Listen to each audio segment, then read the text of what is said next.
Hello everyone. तर आषाढी एकादशी काही दिवसांवरच येऊन ठेपली आहे। त्यानिमित्ताने स्कूलमध्ये सोसायटीमध्ये छोटे मोठे उपक्रम हे होतच असतात। तेव्हा प्रत्येक आयांची तयारी सुरू झाली असेलच आपल्या मुलांना विठ्ठल, रुक्मिणी किंवा वारकरी बनवण्याची। तर मी सुद्धा त्यानिमित्ताने आज सेजलचा रुक्मिणीचा गेटअप करणार आहे। त्यासाठी मी इथे 6 वारी साडी घेतली आहे। साडी खूप लाईट वेटेड घ्यायची आहे आणि अगदी छोट्या बॉर्डरवाली घ्यायची आहे। तर सगळ्यात आधी आपल्याला काय करायचं तर आपल्या डाव्या बाजूला 2 हात होतील इतकी साडी सोडायची आहे आणि कमरेच्या बरोबर मधोमध घट्ट अशी गाठ बांधून घ्यायची आहे। साडी जितक्या नाजूक बॉर्डरची असेल तितकी ती लहान मुलींना खूप छान उठून दिसते आणि ती नेसवायला पण सोपी जाते। तर आता आपल्याला काय करायचं की डाव्या बाजूला जेवढी पण साडी आहे ती पूर्ण साडी जी आहे ती दोन्ही पायाच्या मधून मागे घ्यायची आहे आणि पुन्हा ती पुढे फिरवून घ्यायची आहे आणि एका काठापासून दुसऱ्या काठापर्यंत छान अशा प्लीट्स बनवून घ्यायच्या आहेत। खालच्या बाजूचा जो काठ आहे तो बरोबर समोर आला पाहिजे आणि मग आपल्या हाईटच्या हिशोबाने या ज्या प्लीट्स आहेत त्या कमरेच्या बरोबर मध्ये आपल्याला खोचून घ्यायच्या आहेत। प्लीट्स ज्या आहेत त्या छान अशा एकमेकांवर ठेवून छान अशा सेट करून घ्यायच्या आहेत। अशा प्रकारे हा पुढच्या बाजूचा आपला हा काष्टा तयार होईल आणि मग हा जो बाजूचा काठ आहे तो अशा पद्धतीने खोचून घ्यायचा आहे किंवा इथे आपण सेफ्टी पिनही लावू शकतो। इथे आपण साडी फोल्ड केलेली नाहीये त्यामुळे साडीचा जो पूर्ण घोळ आहे तो छोट्या मुलींच्या पायामध्ये अडकू नये यासाठी हा जो घोळ आहे तो छान असा ऍडजस्ट करून घ्यायचा आहे आणि पायाच्या बॉटमला इथे अशी सेफ्टी पिन लावून घ्यायची आहे। तर अशा पद्धतीने आपला डावा बाजूचा जो भाग आहे तो पूर्ण झालेला आहे। आता उजव्या बाजूचा हा जो पदर आहे तो सुद्धा दोन्ही पायांच्या मधून आपल्याला मागच्या बाजूने घेऊन पुढे असा फिरवून घ्यायचा आहे। इथे पूर्ण साडी आपल्याला पुढे नाही घ्यायची आहे, जितका आपल्याला पदर काढायचा आहे तितकीच साडी फक्त पुढे फिरवून घ्यायची आहे आणि जसा आपण नॉर्मली पदर बनवतो तशाच पद्धतीने अगदी नाजूक अशा प्लेट्स बनवून आपल्याला पदर तयार करून घ्यायचा आहे। जितक्या नाजूक प्लेट्स बनवता येतील तितक्या नाजूक बनवायच्या आहेत म्हणजे जेणेकरून मुलींनाही ते कम्फर्टेबल होईल आणि दिसायलाही खूप छान दिसेल। या ज्या प्लेट्स आहेत त्या उजव्या पायाच्या बॉटम पर्यंत आपल्याला एकसारख्या अशा प्लेट्स बनवून घ्यायच्या आहेत। प्लेट्स बनवत असताना काय होतं ना की खूप वेळ जातो आणि लहान मुलांमध्ये इतके पेशन्सही नसतात की प्लेट्स वगैरे बनवण्यापर्यंत ते उभे राहायला बघत नाहीत। म्हणून मी नेहमी काय करते की सेजलला जेव्हा पण असं काही असेल तर जेव्हा तिला साडी नेसवायची असेल तर या ज्या पदराच्या प्लेट्स आहेत त्या मी आधीच बनवून ठेवते म्हणजे ते सेजलला पण बोर वाटत नाही आणि मग माझा पण वेळ वाचतो। पण आता मला व्हिडिओमध्ये दाखवायचं होतं म्हणून मी या प्लेट्स बनवून घेतल्या नव्हत्या। असा हा माझा पदर आता रेडी झालेला आहे। आता ह्या ज्या प्लीट्स आहेत त्या पायाच्या बॉटमपर्यंत एकसारख्या करून घ्यायच्या आहेत आणि उरलेली जी साडी आहे ती पूर्ण साडी मागच्या बाजूने अशी फिरवून घेऊन पुढे आपल्याला खेचून घ्यायची आहे आणि डाव्या बाजूला जी आपण प्रोसेस केली तीच सेम प्रोसेस आपल्याला उजव्या बाजूला पण करायची आहे। तर इथे सगळ्यात आधी मी पायाच्या बॉटमला इथे एक अशी पिन लावून घेते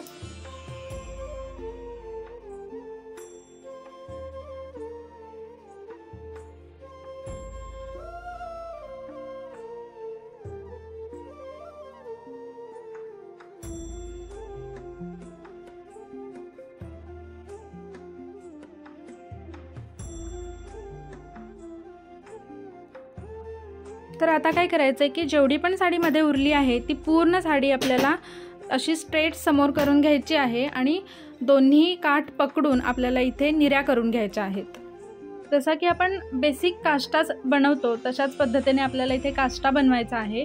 तर या निऱ्या मी समोर खोचून घेते आहे आणि पूर्ण साडी जी आहे ती दोन्ही पायाच्या मधून मागच्या बाजूला घेते।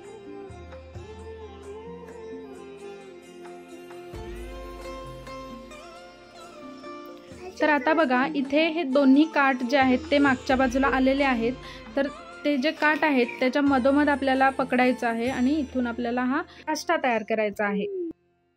त्याआधी उजव्या पदराच्या बाजूला हे जे काठ राहिले होते ते अशा पद्धतीने ते खोचून घ्यायचे आहेत आणि इथे काष्टा बनवत असताना आपल्याला हे दोन्ही काठ एकत्रित पकडून त्याच्या छोट्या छोट्या प्लेट्स बनवायच्या आहेत आणि तो काष्टा इथे कमरेच्या बरोबर मधोमध आपल्याला खोचून घ्यायचा आहे।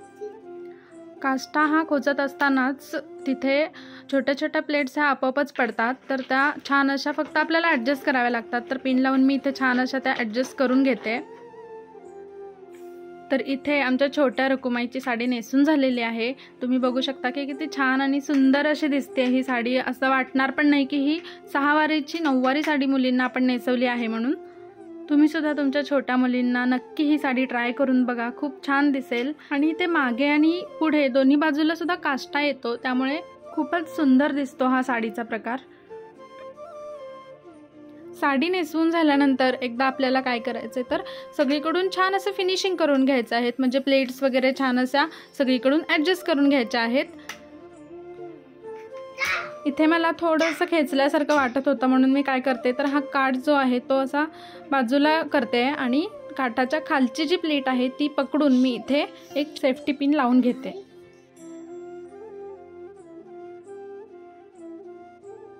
ह्याच्यानंतर आता मी सेजलचा मेकअप आणि हेअरस्टाईल करणार आहे।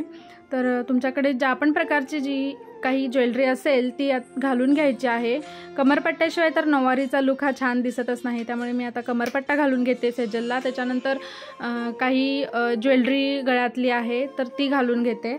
नथ घालायची आहे, बांगड्या, बाजूबंद, रखुमाईच्या लुकसाठी जे पण काही ज्वेलरी शोभून दिसेल त्या प्रकारची ज्वेलरी आपण घालून घ्यायची आहे। आणि मेकअप म्हणजे काय तर प्रॉपर मेकअप असा मी काही नाही करणार आहे, तर कारण लहान मुलांची स्किन इतकी नाजूक असते की काही मेकअपची वगैरे गरजच त्यांना पडत नाही। तर सेजलला मी नेहमी रोज जी पावडर लावते तीच फक्त पावडर लावलेली आहे। आणि आता मी हेअरस्टाईल करते, तर हेअरस्टाईलसाठी मी पुढे एक असा सिंपल असा पफ तयार करणार आहे आणि मागचे सगळे केस पकडून ते एकत्रित असे बांधून घेणार आहे।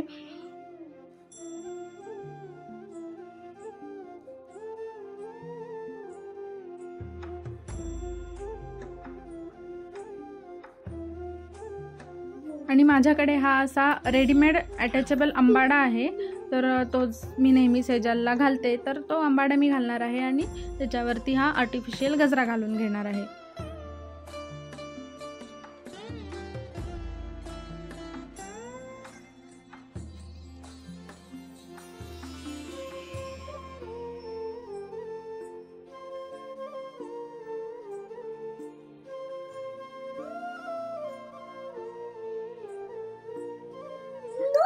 आणि आता लिपस्टिक लावून घेते आणि ही थोडीशी लिपस्टिक बोटांवर घेऊन मी ती लिपस्टिक चिक्सवर अशी स्प्रेड करून घेते।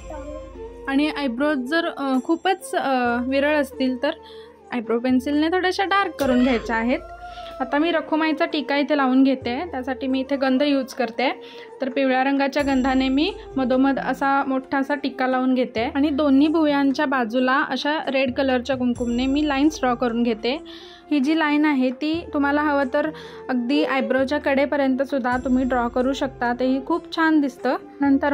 त्यानंतर मग दोन्ही गालांवरती असा व्हाईट कलरचा मोठा डॉट द्यायचा आहे आणि तो डॉट सुकल्यानंतर मग त्याच्यामध्ये ब्लॅक कलरचा डॉट द्यायचा आहे।